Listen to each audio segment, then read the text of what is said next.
आज हम बात करने वाले हैं कि क्या सच में RDJ as Iron Man MCU में वापस आने वाला है या बस ये एक फेक न्यूज है जिसको रूमर का नाम दे दिया गया है। जिनको नहीं मालूम मैं बता दूं कि हाल फिलहाल में नए रूमर्स आए हैं जिनके मुताबिक आरडीजे का आयरन मैन वापस आने वाला है doctor strange multiverse of madness के अंदर, जिसके वजह से फैंस के बीच में थोड़ा सा रिफ्ट आ गया है। ऐसे कई लोगों को लगता है कि आरडीजे के आयरन मैन की कहानी एमसीयू में कंप्लीट हो चुकी है एंड गेम में उनके डेथ के साथ, तो कई लोगों को लगता है कि आयरन मैन को वापस आना चाहिए क्योंकि ऑफ कोर्स कौन अपने फेवरेट कैरेक्टर को बड़े स्क्रीन में नहीं देखना चाहेगा। सो सबसे पहले तो फीलिंग्स को थोड़ा सा साइड करके देखते हैं कि क्या उनके आने की पॉसिबिलिटी है या नहीं। बट उस पर आने से पहले अगर आप हमारे चैनल में पहली बार आए हैं तो चैनल को सब्सक्राइब कर दें क्योंकि हम ऐसे टॉपिक्स के ऊपर बात करते रहते हैं। प्लस टू चेक कि पिछले वीडियो के आयरन मैन फैंस इस वीडियो को देख रहे हैं कि नहीं, इस वीडियो को लाइक मार दीजिएगा और लाइक टारगेट तो 30K प्लस ही होगा क्योंकि लास्ट वीडियो में जब मैंने कहा था कि आयरन मैन फैंस इस वीडियो को लाइक कर दीजिएगा तो वो 30K गया था, तो ऑब्वियसली इस बार तो 30K से ज्यादा होना चाहिए। So without wasting any more time let's begin. सबसे पहली बात तो मुझे ये बताने की जरूरत नहीं है कि आयरन मैन का जो कैरेक्टर है वो एमसीयू में कितना बड़ा और अहम रोल अदा करता है, तो ऐसे में जो एंडिंग उनको दिया गया था एंड गेम के अंदर वो बेस्ट है एंड उसको और बेहतर मेरे हिसाब से तो नहीं किया जा सकता। लेकिन अगर ऐसे ही कैरेक्टर्स को साइड कर दिया जाएगा तो एक समय ऐसा आएगा जब मार्वल वालों को ये रिबूट ही मारना होगा। बट फिलहाल एमसीयू जिस स्टेट में है वो 2030 तक तो रिबूट नहीं होने वाला क्योंकि अभी एमसीयू का जो थ्रेट लेवल है वो प्लैनेटरी से कॉस्मिक एंड मल्टीवर्सल हुआ है। तो ऐसे में वो क्या कर सकते हैं जिससे कोर फैंस तो खुश रहे ही बल्कि न्यू फैंस भी खुश रहे। कोर फैंस के लिए नॉस्टैल्जिया से बड़ा हिट कुछ नहीं हो सकता, जिसका बेस्ट एग्जांपल नो वे होम में टोबी और एंड्रयू को दिखाना था, जिसके परिणाम स्वरूप कोविड जैसे सिचुएशन एंड चाइना में रिलीज ना होने के बावजूद इतना कमा लिया कि वर्ल्ड में अभी वो 6th पोजीशन में है कमाने के मामले में, और अगर ये नॉर्मल सर्कमस्टेंसेज में निकलते तो शायद तक 2 बिलियन भी आराम से वो क्रॉस कर जाते। अब टोनी स्टार्क के मरे 3 साल ही हुए हैं तो यहाँ पे नॉस्टैल्जिया कम बल्कि कमबैक की पॉसिबिलिटी आरडीजे की बहुत ही ज्यादा हिट करेगी उनके फैंस को। लेकिन उनको ये दिखाने से पहले वो लोग टॉम क्रूज को एज आयरन मैन दिखाएंगे ताकि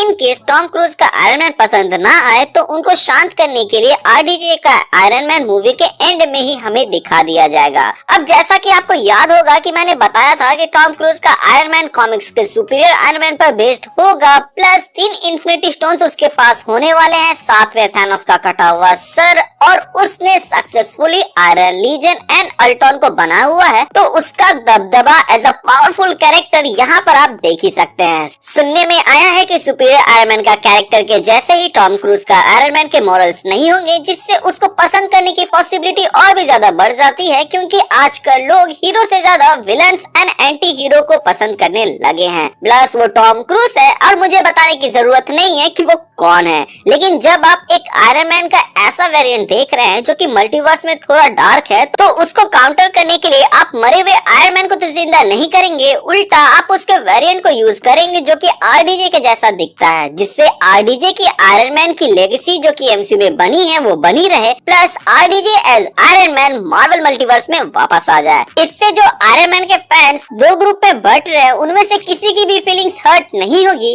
एज आप ही बताओ, एमसीयू में जब इन्फिनिटी वॉर में लोकी अपनी जान दे देता है थॉर को बचाते हुए, तो क्या उसकी वैल्यू लोकी सीरीज के आते ही खत्म हो गई थी? नहीं ना, क्योंकि लोकी सीरीज वाला लोकी एक वेरिएंट है मेन टाइमलाइन का, सो उसके कुछ भी करने से एमसीयू के अंदर लोकी ने जो भी किया उसका मान नहीं घटता। सो अगर हमें मल्टीवर्स ऑफ मैडनेस के अंदर आरडीजे का आयरन मैन दिखेगा तो ये किसी भी तरह का डिसरेस्पेक्ट नहीं होगा एंड गेम में उनके द्वारा किए गए सैक्रिफाइस का, क्योंकि जो आरडीजे का आयरन मैन हमें दिखाया जाएगा वो एक वेरिएंट होगा जो कि दूसरे यूनिवर्स से बिलोंग करता है। अभी तक तो मैंने आपको ये बताया कि वो कैसे एंड क्यों आएंगे जिससे उनके एंड गेम में दिए गए सैक्रिफाइस पर कोई भी असर नहीं होगा। अब बात कर लेते हैं रूमर के अलावा कुछ सॉलिड प्रूफ की जो कि इस बात को सपोर्ट करते हैं, जिसमें सबसे पहले तो हाल फिलहाल में मार्वल द्वारा निकाले गए मल्टीवर्स ऑफ मैडनेस की मर्चेंडाइज आती है, जहां पर उन्होंने ये लिखा हुआ है कि Marvel doctor strange in multiverse of madness Avengers logo premium T shirt, जो कि ये हिंट करता है कि मूवी के अंदर एक एवेंजर्स टीम हो सकती है। अभी तक मूवी के अंदर इल्यूमिनाटी कंपनी के होने की खबर थी, बट एवेंजर्स की होने की नहीं थी। प्लस उनको एक नया लोगो भी दिया गया है जो कि doctor strange multiverse of madness के नाम पर बिक रहा है। तो मे बी मूवी के एंड में एक एवेंजर्स का टीम हमें बनते हुए दिखे जो कि वांडा को रोकने में लगी रहे,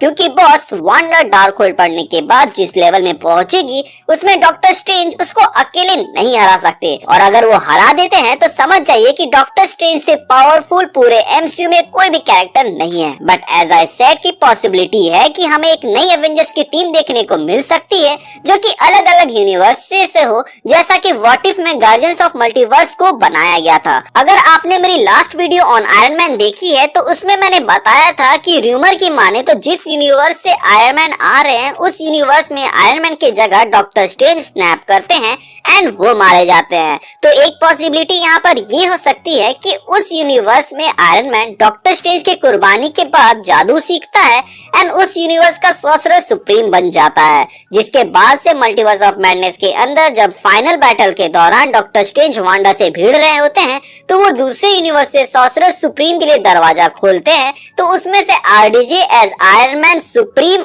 आते हैं। कॉमिक्स के अल्टरनेट अर्थ में टोनी स्टार्क सॉर्सरर सुप्रीम बन चुके हैं, तो उसको लाइव एक्शन में देखना बहुत ही दिलचस्प होगा। अब टी शर्ट में एवेंजर्स लिखा गया है तो मे बी हमें बाकी एवेंजर्स भी दिख सकते हैं, जैसे कि स्टीफन रॉजर्स जो कि रैप वर्ल्ड से बिलोंग करते हैं, जहां दो कैरेक्टर्स को मिला दिया गया था। एंड स्टीफन रॉजर्स नाम सुनकर ही आप समझ गए होंगे कि ये डॉक्टर स्ट्रेंज और कैप्टन अमेरिका के कॉम्बिनेशन से बना है। तो ऐसे ही करके एक एवेंजर्स की टीम बन सकती है जिसमें सारे सॉर्सरर सुप्रीम हो जिनको मैजिक आता है, जिससे ये झंझट भी खत्म हो जाता है कि वांडा जैसे पावरफुल बीइंग से एक सुपर सोल्जर या टेक जीनियस कैसे लड़ता। ऑब्वियसली ये मूवी डॉक्टर स्ट्रेंज की है तो इसमें वही शाइन करेंगे जैसे टोबी एंड एंड्रयू के होते हुए भी टॉम हॉलैंड का स्पाइडरमैन नो वे होम में शाइन करता है। एंड्रयू से याद आया कि अगर डॉक्टर स्ट्रेंज दूसरे यूनिवर्स से आयरन मैन सुप्रीम को देखेंगे तो उसके अंदर जो एक गिल्ट था कि उसकी वजह से इस यूनिवर्स का आयरन मैन मारा गया वो कम हो जाएगा। ठीक वैसे ही जैसे नो वे होम के अंदर एंड्रयू ने एमजे को बचाकर खुद को इस गिल्ट से आजाद किया था कि वो ग्वेन को नहीं बचा पाया था। डॉक्टर स्ट्रेंज का आयरन मैन सुप्रीम से मिलना आयरन मैन सुप्रीम को भी इस गिल्ट से आजाद करेगा कि वो अपने यूनिवर्स के डॉक्टर स्ट्रेंज को नहीं बचा पाया था। अब आते हैं दूसरे सॉलिड पॉइंट की ओर, जो कि ये है कि हम सभी को पता है कि ऑलमोस्ट आने वाले 4-5 साल तक में ऐसी कोई भी थ्रेट नहीं आने वाली है जिसके लिए पूरे एवेंजर्स की टीम को एकजुट होना हो। प्लस अभी तो Dark Avengers, Thunderbolt, Young Avengers, Midnight Sun, New Avengers et cetera जैसी टीम को भी तो दिखाना है। तो ऐसे में एक मेगा इवेंट जिसके अंदर सारे मेन कैरेक्टर्स हो, जिसके हर एक सीन में किसी न किसी का फेवरेट कैरेक्टर हो, वो बन सकता है सीक्रेट वॉर का इवेंट, जिसके आने की बहुत ही ज्यादा रूमर्स है। अब आप ही बताओ, सीक्रेट वॉर जैसा बड़ा इवेंट हो एंड उसमें आयरन मैन या कैप्टन अमेरिका ना हो तो क्या ही मजा आएगा। अब सीक्रेट वॉर होगा तो हर एक कैरेक्टर का डबल रोल हमें देखने को मिल जाएगा, क्योंकि अलग अलग यूनिवर्सेस से कैरेक्टर्स को उठाया जाएगा। तो ऐसे में कंफ्यूजन हो सकता है कि कौन सा कैरेक्टर किस यूनिवर्स से बिलोंग करता है। तो इसमें सबसे बेस्ट यही होगा कि जो अलग अलग यूनिवर्सेस से कैरेक्टर्स आ रहे हैं उनके लिए अलग अलग एक्टर्स को कास्ट किया जाए, जैसे कि हमें लोकी सीरीज के अंदर देखने को मिला था, जहाँ पर लोकी के वेरिएंट उनके जैसे ही नहीं दिखते हैं। इनफैक्ट कोई तो उनके जेंडर का भी नहीं रहता है। तो ऐसे में हमें मल्टीवर्स ऑफ मैडनेस के अंदर सबसे पहले तो टॉम क्रूज का Iron Man as Superior Iron Man introduce करा दिया जा रहा है, और रूमर सही हुई तो आरडीजे का भी एक आयरन मैन का वर्जन हमें मूवी के एंड में देखने को मिलेगा, जिससे ये बात स्टैब्लिश हो जाएगी कि भले ही एमसीयू के अंदर आयरन मैन मर चुका है, लेकिन बाकी यूनिवर्सेस में आयरन मैन जिंदा है और उनके अलग अलग वेरिएंट है। तो ऐसे में जब सीक्रेट वॉर का इवेंट होगा तो वहाँ पर जब ऑडियंस इनको देखेगी तो वो कंफ्यूज नहीं होंगे। अब आयरन मैन का darker version Tom cruise play कर रहे हैं, तो आयरन मैन का ब्राइटर वर्जन प्ले करने के लिए आरडीजे से बेस्ट एक्टर कोई हो नहीं सकता, जो कि सीक्रेट वॉर्स में हमें देखने में काफी मजा आएगा, स्पेशली तब जब वो दोनों कोलाइड करेंगे।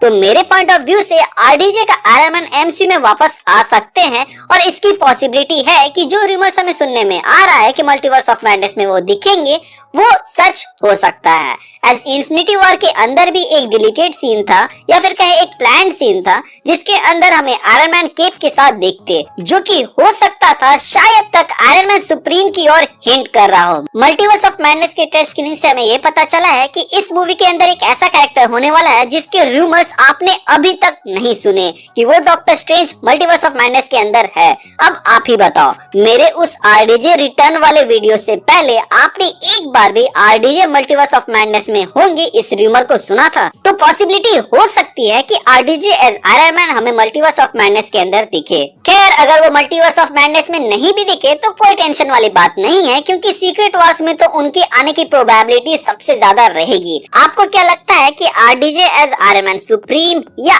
आयरन मैन वापस आएंगे या नहीं? प्लस आप आरडीजे को फिर से आयरन मैन के सूट में देखना चाहते हैं या नहीं, या फिर आप टॉम क्रूज को अपना नया आयरन मैन मानने वाले हैं? अपनी राय मुझे कमेंट सेक्शन के जरिए जरूर बताइएगा। बाकी चैनल पे नए हैं तो चैनल को सब्सक्राइब कर दीजिएगा ऐसे ही अपडेट्स मिस ना करने के लिए। और अगर आप पुराने हैं तो प्लीज चेक किए आपने बेल आइकन दबाया है या नहीं। अगर आपने दबा दिया है तो वेल एंड गुड, और अगर आपने नहीं दबाया है तो उसे दबा दे ताकि जब भी मैं कोई वीडियो डालूं उसका नोटिफिकेशन आपको जाए। इसके अलावा हमारे चैनल का एक छोटा सा मोटो है जो कि है लोगों की मदद करे, अपना ख्याल रखे एंड कीप मूविंग फॉरवर्ड का रट लगाकर आगे बढ़ते रहें। Thank you for watching this video. Stay tuned.